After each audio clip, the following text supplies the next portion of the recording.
Welcome back to the channel and welcome back to the show. This week I'm bringing you the second half of an important conversation I had with my pal Sean Mulroney. Now, if you didn't see last week's episode, here's a quick recap. Sean was like a lot of kids. He was pretty active and he liked to play sports, but also like so many kids, he was heavy, which eventually led to him becoming a heavy adult. Like most people, he tolerated and adapted to his circumstances best he could while trying to diet and lose the weight, until tragically he had a severe medical crisis with lymphedema, which nearly took his life. It also led to him becoming heavier, so heavy that he became a homebound adult. Now in this episode, we talk a little bit more about his childhood and hear about what Sean is doing now to deal with his health, and we also talk about some of his misconceptions and tropes related to obesity. Now I think you'll immediately notice, as I did, Sean as a fighter. He fights for his health and he fights to advocate for the resources for other homebound obese people, and he carries with him a lot of knowledge and passion for this. Obesity, especially homebound related obesity, can be such an uncomfortable conversation. Sean and I do our best not to get too far in the dumps about it all, but we also wanted to have an honest conversation that, according to Sean, 30 million Americans deal with today. Sean has a podcast called Living Large that focuses on homebound obese people as an encouragement to live life to its fullest and to live large and to have the resources needed to care for yourself properly. He also is an author of a book called Becoming Larger Than Life, addressing the elephant in the room. And if you're dealing with being homebound due to your obesity, or you know someone who it is, hopefully hearing Sean's story will help you feel not as alone as you may feel today. I'll make sure to put Sean's contact info in the details of this podcast so you can check it out and be able to find some resources. Now remember, as hard as it is, every day people are breaking the chains of obesity and finding a way to a better life. There is no easy way out, but I know it's possible and you can do it. So when did you first realize you were bigger than the people that were around you? All my life. I mean, I was husky when I had to go to the Cub Scout, as a Cub Scout. I Fellow had Cub to go Scout to the guy. Husky. I had to go to the Husky area, Me too. to get my pants. At Montgomery Ward's? And At yeah, Montgomery Ward's? Heck yeah, Montgomery I think that's the only Ward place. I think that's the only place they sold and Husky. and Gimbals too. Okay, I didn't know of believe. Gimbals. I didn't know of Gimbals, but Yeah, well, I just remember having to go there and my pants, my legs being super short, but my pants being super big. you're a fellow stub leg. I have a tall torso and short stubby legs. So You so too. let's see. Well, no, listen to me. I beat you though. You know what my inseam is? I can only hope to know. Tell me. 24. Oh wow, that's a good one. That's pretty good. How tall are you? I'm 5'10". Okay, So so my torso, I look like Fred Flintstone or that's Mr. hilarious. Incredible. I'm You six. know, I'm 6 foot with a 29 inseam. but see, I take You beat me a little bit. 29. You beat me a little bit. Yeah, Yeah, well, definitely. 5 inches. That's 5 inches. Excuse me. That I'm sort of like, man, where's my legs? So Now, was your family heavy? uh, some my sisters battled with it. My brother was my oldest brother was a little bit, but not much. My brother Joey wasn't. Um, my mom was a little bit bigger, but not much. My father passed away when I was 6. Wasn't at all. He was big and husky as far as, because he was a welder. He worked, quite a bit. A lot of people were bigger bone, but yeah, some definitely weighed through. My sister Angie had the gastric bypass Mm-hmm. years ago. Mm-hmm. So yeah, like me and Angie got it, and some of my sister Terry. Would you say you were an active kid? Very active. No, you tell me. Okay. I played baseball I did baseball. 4 days a week. Oh, so your whole I played childhood you played football. baseball. Okay. Played football. Yeah, Ooh, I what position did was you play football? catcher. I played right tackle Oh, stud. and long snapper for field goals and punts. Ooh, very cool. So that's what I did. When did you start Right. exercising as an adult? 2017.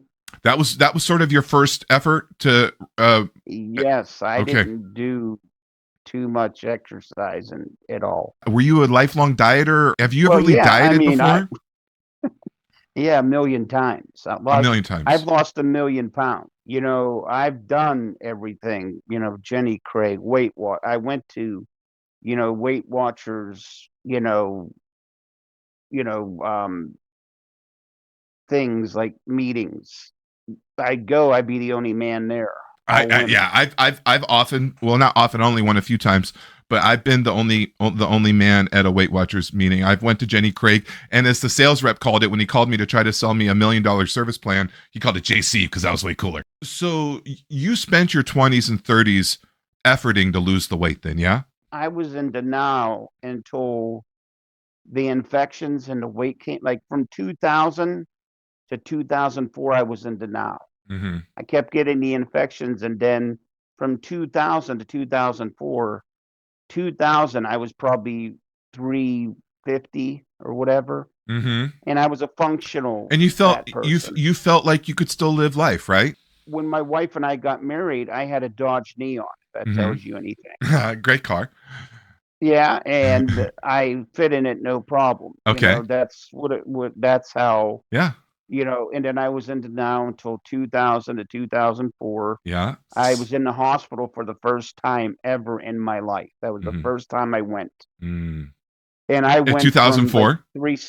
yeah, 2004. I Uh-huh. went from, the, uh, what, three, whatever, to 567 in 4 years.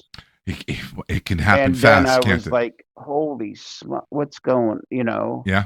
And then went, and that wasn't enough. And because I still was able to, move, and this growth was getting bigger.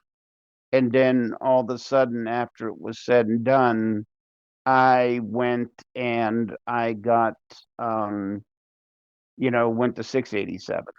So was 2017 the first time you really cut weight off of your body? Yes, I lost 100 pounds in um, whatchamacallit, I, 8 months. I saw your post with the 102 t-shirt. Yeah. Well, little did I know, I would kept going back, and guess what? The scale wouldn't move. And every time my trainer would say, "Well, you're doing something. What are you doing? Tell me what you." Well, I tracked everything I ate, everything. And I tried keto. I tried carnivore, 58 days, put me in the hospital. Keto, I gained 20 pounds. What works for me is making sure I have the right combination of foods. I don't count calories. I am eating 50% less than what I did last year.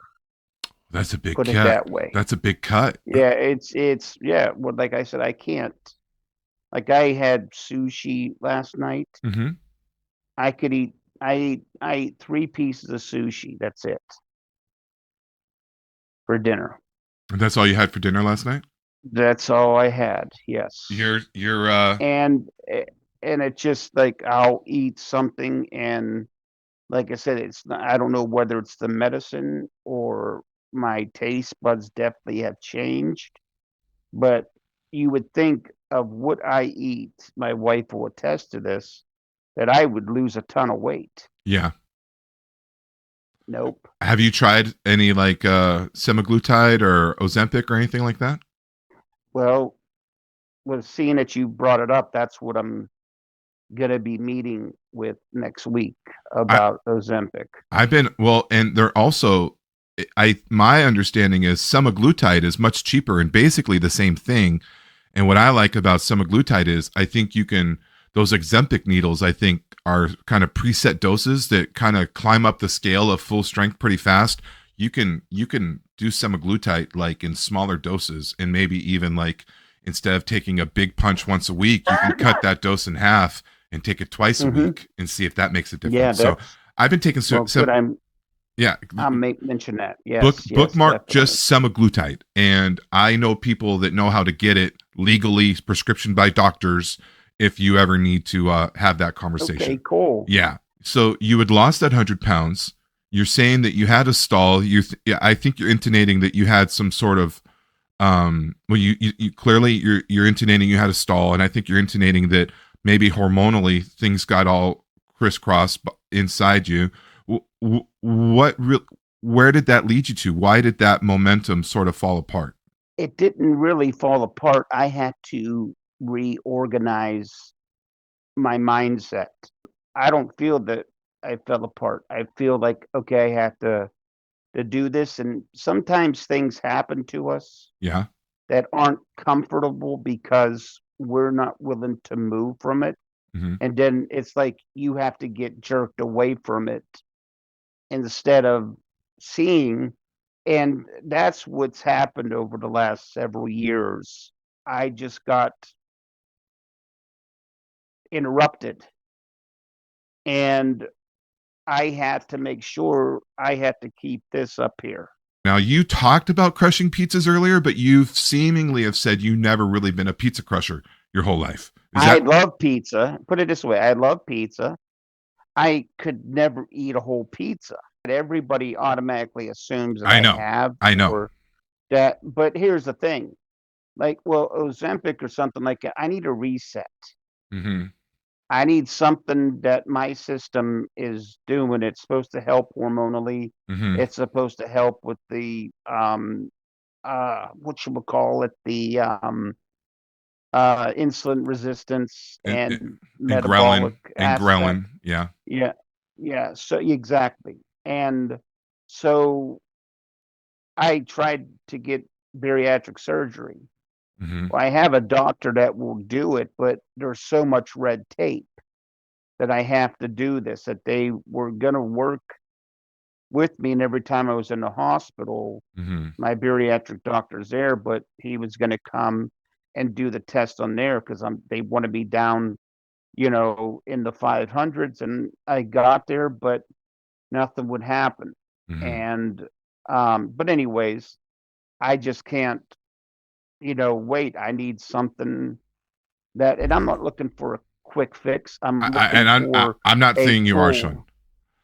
No, Yeah. no, no. I know. I am looking for something to help me and everything that I am going through. Like I said, I don't have excuses, Russell. I have explanations. And I'm not even trying to over explain it, but I know beyond a shadow of a doubt that I have the steps that I'm supposed to take. Like I said, I'm talking where we're calling it living large. Hmm. Well, I think it's a memory. That's who I should have been helping. There's 30 million people in America that don't come out of their home because they can't because of obesity. Well, that's my people group.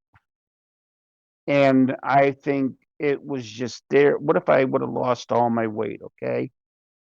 That would have been great. But I think that I'm supposed to remember because I believe it's my calling to help people because they're a no name people group that nobody wants to hear. They go to the doctor and say, well, you need to lose weight. Okay, well, I'm tired of hearing that. Well, how am I going to get rid of my lymph? Well, you need to lose weight first. Okay. Well, is it the chicken or the egg? Well, what about my lymphedema causing me to gain weight? And they look at you like a hoodoo doll looking at a tombstone. And it just doesn't, it's that's what I want a doctor to do, to listen to me. My primary care doctor, Dr. Gibfried, he's amazing. He comes to my house, or my nurse practitioner will come, we'll sit down. He comes for an hour. He knows it's going to be an hour, and because we talk. Hmm. And you know what he said to me last time he was here a couple months ago? He said, I said, Dr. Gibfried, thanks for, listening and, caring for me. I said, I really feel like you care. And he says, well, Shawnee, let me tell you something. He says, thanks for teaching me about obesity Hmm.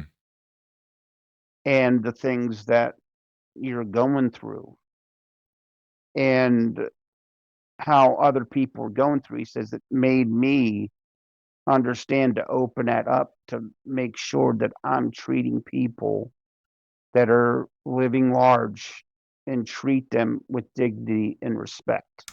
God bless him. That's amazing. I only have a few more questions I want to ask. But Yeah, I want to just tell you cool.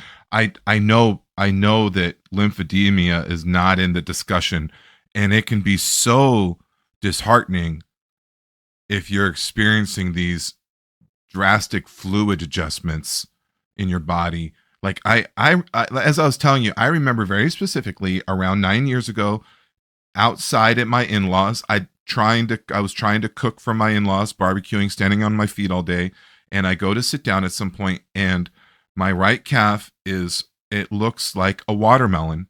I'm afraid my skin is going to split open, and I must have been carrying at least 20 pounds of extra fluid in there, maybe 30, I don't know. And that's just one calf. I know people have lymphedemic glands all over their body. So if you're having I had a localized failure because of immobility while I was sitting in a chair for 4 days watching my son get born. And no one said, "Hey, Mr. Pierce, you should get up and walk a little. That could be bad for your circulation." And I was already very heavy. I was already very heavy, much as you were in the mid to high threes at the time. So already my circulation system was struggling. I was dealing with pitting in both legs at the time. Hmm. I was waiting for a catastrophe to happen, and I just was irresponsible with my body because I didn't know any better. If someone would have said, "Hey, Mr. Pierce, by the way, if you don't go walk every couple of hours, you're going to have a lifetime of issues of lymphatic syndrome in your right calf. We suggest you get up and walk." I mean, they are all fucking RNs and doctors. You'd think someone would care it a little bit to give me a But little they bit of. don't. They don't They were just know. worried about little They Ryan don't. and Mama Bear trying to get him out safely and securely. And you know what? I'll take it. That's a fair trade. I talked a couple weeks ago to a guy named Brian Hurley. He's a handsome lad from across the pond. You said you're Irish. I'm mostly UK British, and so is Brian. His voice is incredible, as is he. His brother is a natural strongman, and Brian is Mm. about half our age. He's training for his first strongman competition. Okay, so he's he's an active man. I asked him, "What do you think of the assertion that fat people are lazy?" And he says, "I think becoming obese can maybe cause you to become lazy." Tell me what you think about that. How does that bounce off of you? Well, here's the thing. What does a person do that's 600 pounds? Now, it's going to slow them down. They're not going to be able to move all that much. And they're probably hurting quite a bit. Yes. I don't think it's as much lazy as it's a much, man, I got to drag 600 pounds up and then I'm hurting to nobody. So, yeah, I think we have a tendency to do less than we ever have. And not that it's good. It's just not. Yeah, you need to move. Yeah, that's thanks for letting me know, Mr. Obvious. Thanks, I Captain mean, Obvious. I mean that's what everybody does. Well, do you move? No, I don't. I just sit here like a rock. Yep. You're really good at reading my mind. This is exactly the question I want to ask you. So let me just put it in your face so I can get the most direct answer possible. So tell Yes. me, Sean, when you hear this whole notion of just move more and eat less, what do you think about that, friend? Eat less, move more. I done it. I've done it. I did everything. And well, maybe you should have did it. What are you ta why is there always an excuse that they have to make and say or assume that we didn't do it? "Oh, you're just lazy." "Okay, that's fine." But am I lazy? I get the job done in my own way. Whatever I have to do. I have a household here that my wife and I are partners, and we have 3 girls. I do what I can, and I'm considerate of my caregivers and my girls. And yeah, I can't move. Like, I wish I could get up every 10 seconds and run in place. Well, if you're going to have me do that, No, that's not you want realistic. to That's not assume realistic. Like it, the amount no. of trauma my joints would take in just the most, what for most people would be considered the most mundane of activities. Like you just don't get the. It's like I my joints would just take a beating on the smallest of exercise It sessions, hurts. and It hurts. I get told, hey, you should do some extra walking, just go take a walk. And I'm like, no, I get what you're saying, I really do, but just doing my dishes is all I can do. All I can handle is doing my dishes. I feel like after doing my dishes, like you felt like after a 90-minute workout. Do you think fat shaming works? Never. Never. That's the worst thing possible. That's like, shaming your children. It doesn't work. That you need constructive criticism. You need somebody that's going to construct you and build you up, not shame you every 10 seconds and say, "Man, why are you so fat?" Man, that's why you do. And you're always looking over your shoulder. I had it when I was a kid. My stepdad, he'd buy something, and if I ate too much of it, he was on me, just to be on me. I remember I love eggnog. I remember him buying an eggnog and marking the carton, and if it got below that line without him, doing it, then it was World War III. It just Okay. was shame. Shame is a bunch of crud. Don't shame me.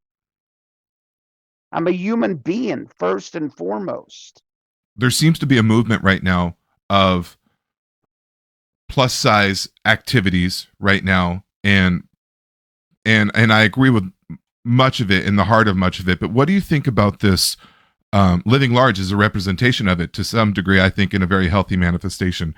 But what do you think about this healthy at every size body positivity sort of thing you see on the social medias these days? It's a lie. You can't be healthy at.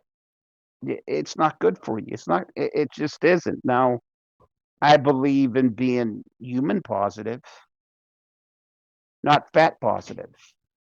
Not, don't shame anybody, but don't tell me that you can, you're fat and all that. You know what I'm saying? Mm-hmm. Or, look at, and then the dumbest things that are out there is the mukbang. These people eating so much food in front of everybody, that one guy gaining a bunch of weight, going from a small size, and now he's gained so much weight, and eats like a horse, and does it on, show, gets viewers just because of that. It's just wrong. But fat shaming isn't right, or being proud to. I'm not proud being this size. I'm proud of me. But not it. No, I don't know. No, come on. You're beautiful. Okay, well, no, you are beautiful, but not because you're fat. Right. Fat isn't Yeah. beautiful. Yeah. Fat Exactly. isn't healthy. Yeah. In So and of don't. itself, No, there's no, nothing no. special about being fat. Just like there's nothing special about being No. short or tall, or you know what I mean. So But I even so, it's something that is is detrimental on your body, whatever weight, because your body's not made to carry that much weight. right. It's not good. Right. Then lastly, So let me ask yeah, you one more question. What do you want people to know most about carrying extra weight and suffering from obesity? I want them to know that we're going through something that a lot of times we have no control of. And the eat less, move more antidote that everybody claims hasn't worked. The treatment that we get in hospitals and doctors does not work. And most doctors spend about 30 minutes on obesity and less than on lymphedema. So the two big things is you need to catch up. And you need to put, listen, let me say this, and I'll be brief. If I want an MRI, Russell, or a CAT scan, do you know where I have to go? You have to go to like some veterinarian hospital, right? A zoo. Yeah. Yeah. Why is it, by the way, the scale that my wife bought is a livestock scale. Okay. We couldn't afford $4,000 for a bariatric scale. Once you put bariatric in the front of it, it pushes, it goes through the roof. I also say it's government Now, paid for at that point, huh? They just yeah. Well, anyways, what they're doing, and people buy it, they know that because, but here's the thing. Why is it that Ellie the elephant can have a CAT scan or an MRI? It weighs way more than me, but I can't find out what's going on with me. It's because they don't care. And all I'm asking for is for doctors, the medical, everything in health, that they start caring and they start helping us move in the right direction to get the answers that we need and not just brush us off. That's what I want. Yeah. I want that too, Sean. So that's where I'm at. God bless you, man. Thank you for sharing your time with me. And I hope Brother, that this is really the beginning of more dialogue between the two of us. It will be. Yeah. You know it will. You're a great man, Russell, and I love what you're doing. And anything you need from me, I'm here. Thanks, Sean. So I always say this: peace, love, and greasy hair. I got all of that. God bless you, man. I'll catch up with you later this week, if not later today, okay? Let's do that, okay? All right, wonderful. Please. All right, talk to you soon. All right, Russell. All right. Bye-bye.